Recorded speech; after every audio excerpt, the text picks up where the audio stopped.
My life be like, yeah. What's up, guys? Before I get into the step-by-step, I want to go over some details. I apologize for taking so long. Hopefully with your support, I can focus on it more better and bring out better content. Back in 2015, I purchased a 2014 Adventure Island. Being that it's 16.7 feet long and weighs 87 pounds, I wanted something lighter and smaller. So I bought a 2016 Revo 11 and modded it with the Adventure Island Outriggers. I believe I am the first to mod a different Hobie kayak with the Adventure Island Outriggers. So far, I've modded the Outback, Pro Angler 12 and 14. So I got the crossbar off Adventure Island. I believe the 2014 and older run about 25.5 inches wide. The 2015 and newer, they run 26.5 inches wide. And the tandem iron went 27.5 inches wide. And I installed it to my 2016 Revo 11. So my motor mount, I went with a 1x4 inch square aluminum tube and mounted it onto a Scotty oar, which you can see right there, little piece right there. And then I got this mounting bracket from Pat R in California. They don't make these for Scotty mounts. This is actually custom made, and I clamped it.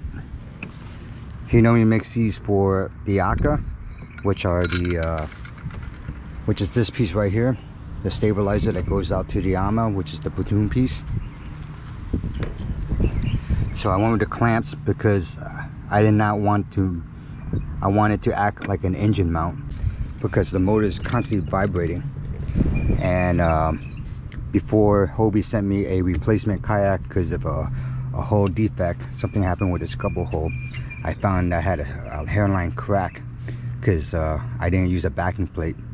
I went with the washers on both sides. The engineers of Hobie actually made a backing plate on the Adventure Island. Let me show you. This is off a 2015 Adventure Island. This was my buddy's kayak that he had taken the parts off, and we gutted it. Actually, he gutted it, and he tried to take the backing plate off with a, I guess a soldering iron or something. I tried to grind it off. Then he said, you know what, just grind the whole damn piece off. There's a junk kayak, he's gonna throw it away. So here it is. You can see there's a backing bar on each side. So I highly recommend you go with a backing plate if you're gonna do this. So I've taken precautions on securing my kayak in case if anything goes wrong. So therefore you see I have a backup A, B, and C with the rod holders. One with the 4-inch Yak Attack gear track with the backing plate underneath it. This is a Yak Attack eye bolt. I think it's part of like some kind of mounting anchors accessory. Turnbuckles. I don't make this tight, only snug it in, just a little firm. Alright. What happens is when the motor is powered on, it's actually pushing the motor backwards as the propeller is pushing forward. This is going backwards, so this catches it as a backup A, B, which is being held down with clamps. Then I got the rod holders, which is mounted to a U-bolt to the square aluminum tubing. And then I mounted a H-bar so I can get up for when I get up and turn around and stuff like that. This comes in very, very handy. Also, I can take it apart. So it's removable if I need to get through like a door or something. Rather than rolling the kayak onto the side, I can remove it. Let me show you that. All right, loosen this up. Pop that out.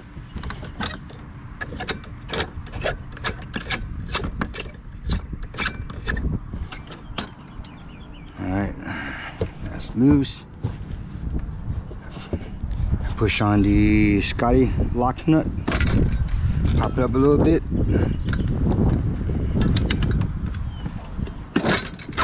And that slides up just like that. And that is it. See how light it is. I originally had a 2x6 wooden mount and it was just so heavy. So I went with the 1x4 rectangular square aluminum tube. Drew holes in it to make it lighter. So you can see how thick it is. And this turns around, just moves freely. But it is screwed in by a lock nut right there. And you can see the cross. And you can see the crossbar mount much better here. Again, this is a Pat R's custom mount with a Scotty mount. Push these buttons here to remove the Aka. The Aka is this piece of bar right here, and the Ama is the stabilizer. So let me put this back in. Get a rod holder. Normally my live well is not here when I mount it, but it'll do. And it slides it right in. Push down, that's locked in.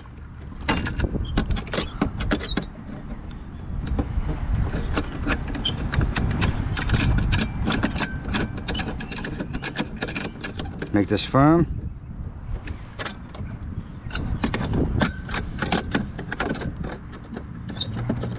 Highly recommend you go with a backing plate. I'll show you how I did mine. Everything I'll be shown in the step-by-step video, the motor mount and the backing plate.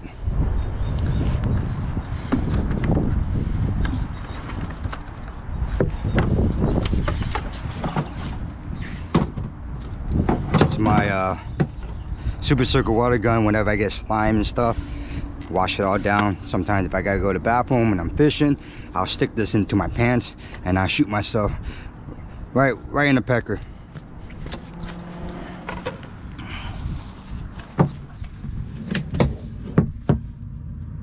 See that there?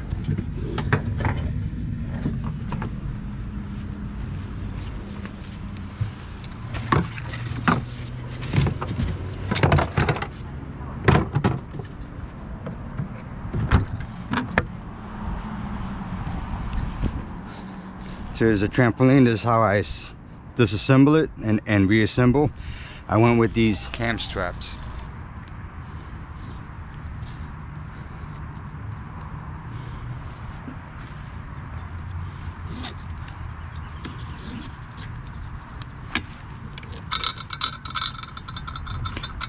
The trampolines don't come like this. I actually made this because I wanted to. They came with the buckles. I felt that these were better to if you want to make them tighter.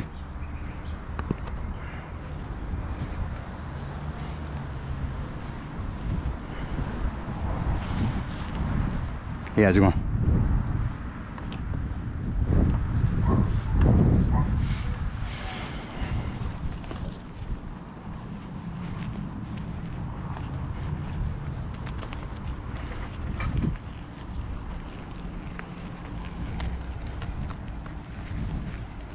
The ruler is actually vinyl, and I originally wanted to stitch it down, but I glued it and now it's coming apart. Eventually I'm gonna stitch it back and make it more permanent. It costs like about 12 bucks on eBay.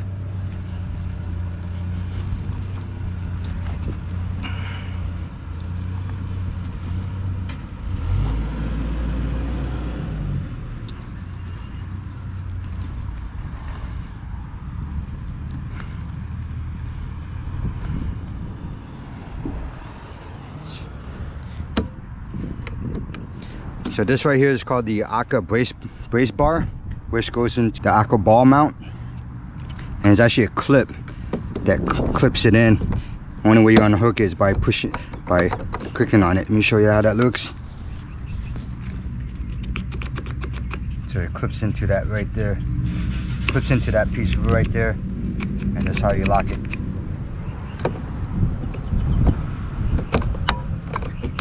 So it goes in. What it does is that it keeps the armor out from coming back in.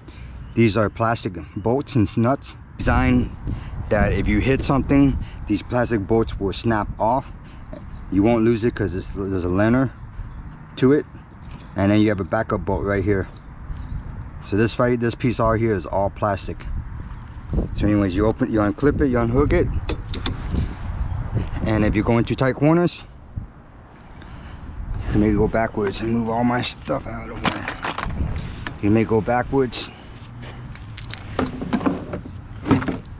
just like that, or you can even take it out, or you can even drag it out with the beach cart. You can bring it out to the beach like that, and then right when you're about to hit the water, just pull it back out, clip it, and that's not going nowhere. Just like that. So I'm gonna show you how I disassemble it. It is assembled by bungees. So you just pop it in the hole, put the bungee on, and that is it. So I'm disassembling it right now. That's that. This weighs about 10 pounds. It's about 9 feet. 10 pounds of 2015. It's about 13 feet long, and it weighs about 15 pounds, I believe. Whenever you're assembling the Aka,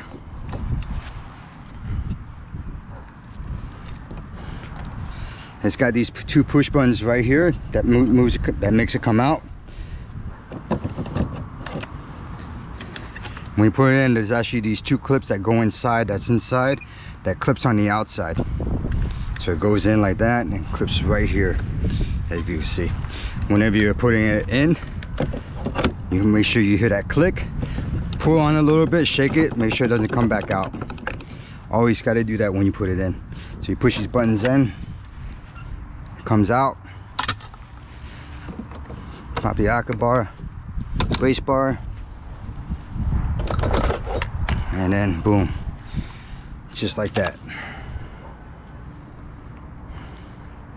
And then when you're getting ready to head out, boom, put that up, put that in,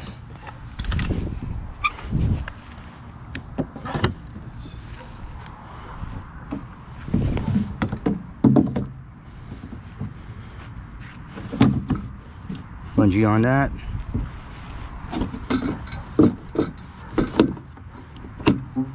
and that is how you set that up.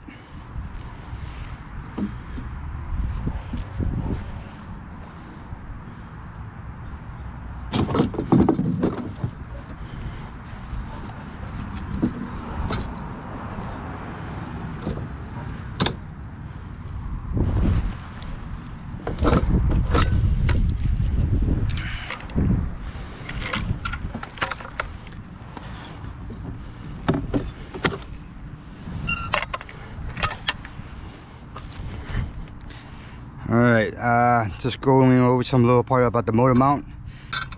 The reason I have the Scotty mount here is to secure the motor down. So when you're going through waves and it doesn't knock it out, or the vibration of the motor doesn't shift off and then fall in the ocean. As you can see, the motor is on the side here, and it's constantly vibrating back and forth, shaking. And I don't know if you guys worked on cars, or I don't know if you guys know about torque wrench, but if you want to tighten something down, you want to grab the far end of the wrench.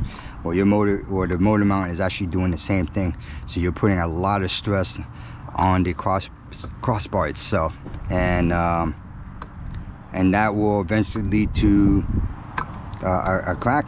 I'll post a picture showing you how I got my hairline crack, and that was from using washers, because it's not the washers, it's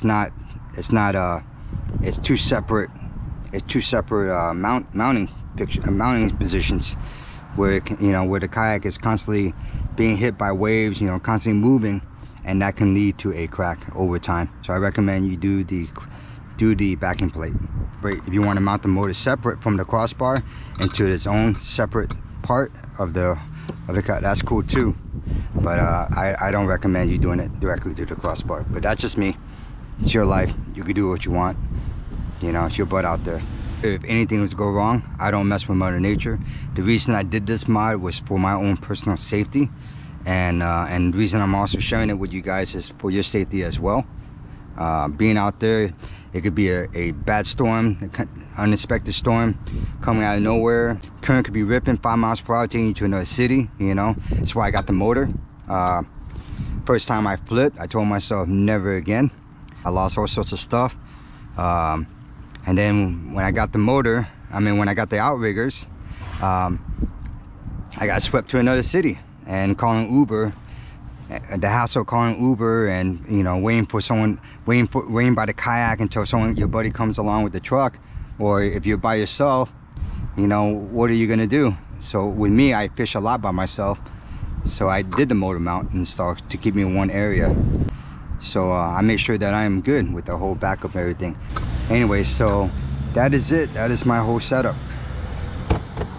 I will be releasing the step-by-step video on my Patreon account. If you can show me your support, that'd be really great. I did lose my job. I am jobless right now. With your support, it will allow me to focus more on putting out better content, fishing a lot more, making great videos. If you like this video, hit that subscribe button. Alright guys, thanks for watching. Peace. Oh, forgot to mention, check out some of my other mods that I've done. Here is a 20 amp hour battery pack that I got off eBay for like 80 bucks.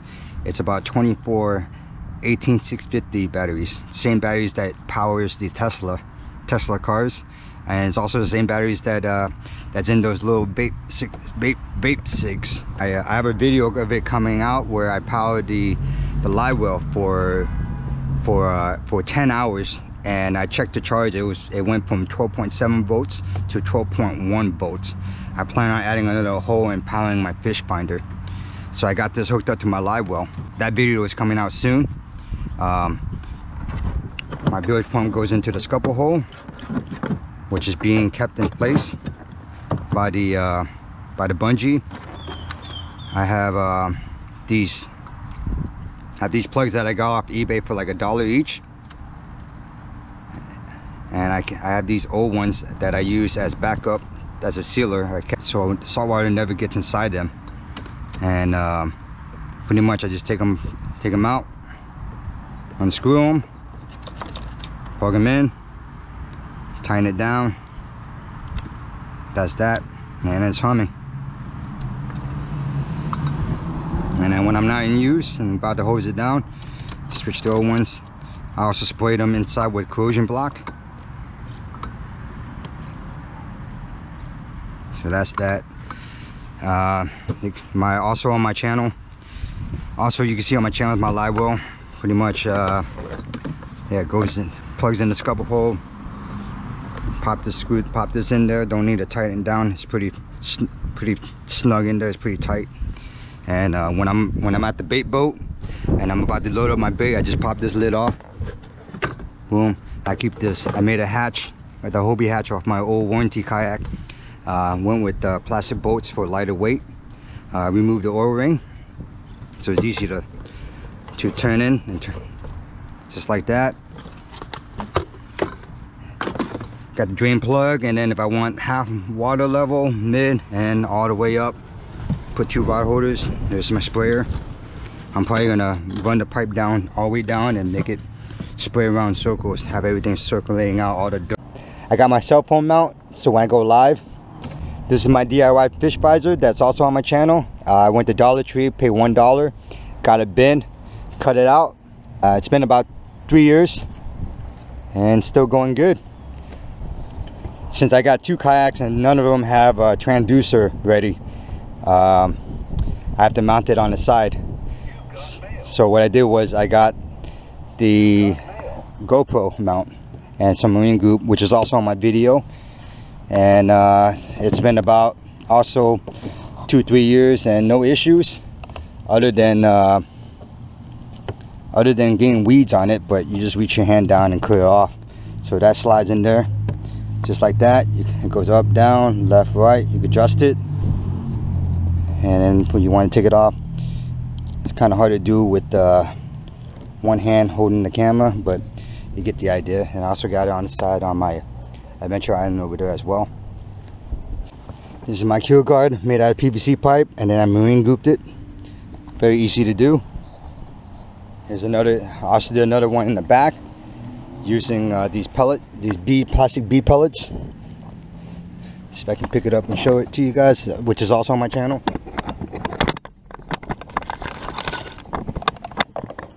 That's also another DIY I did.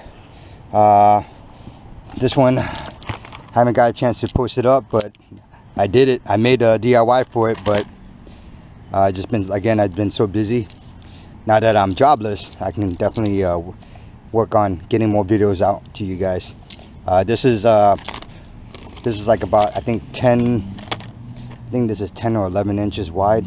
Electrical cord, one of those electrical cord, and I changed out the bolts to make it stainless.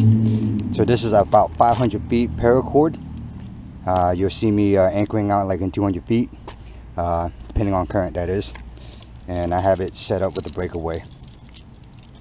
I use like, instead of using zip ties, I use like about 10 pound, depending on how the current is. It takes you nothing to hold you in place. Hell, you can use a reel and snag on the bottom. That will keep you in place. Here's my bait tube that I made. Only thing you need was a drill bit. Everything was all scissors and cutting the bungees, tying bungees. Not much tools required, just other than the drill bit. And then I went with a disco ball right there to help track mahi when they come around. So when they sense that there's fish in the tube, and that little bling bling, you know, helps. Also helps with the dive as well, because when I'm on my motor, if I go too fast, it will start to rise up. I've done it with a 2-liter Coke bottle where I put it around the top. That didn't help. It didn't help much. It just skimmed the surface. I even drilled it at an angle like a lure. I think at an angle here, so it would dive down better. But it worked. But it really took on drag. Like it pulled a lot of drag. Maybe if I didn't angle it too much further down. But so this, I found this works best for me. I'll load the bait through the back, pull the bait through the front. That way it doesn't damage the fins or anything like that. What else did I did? Oh, I did this beach reel mod on the sea tug.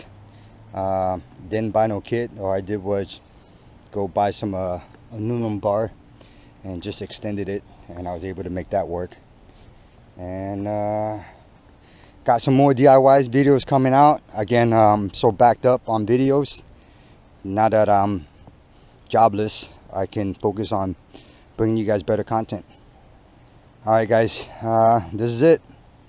If you like this video, hit that subscribe button, give me a like, comment, share. Peace.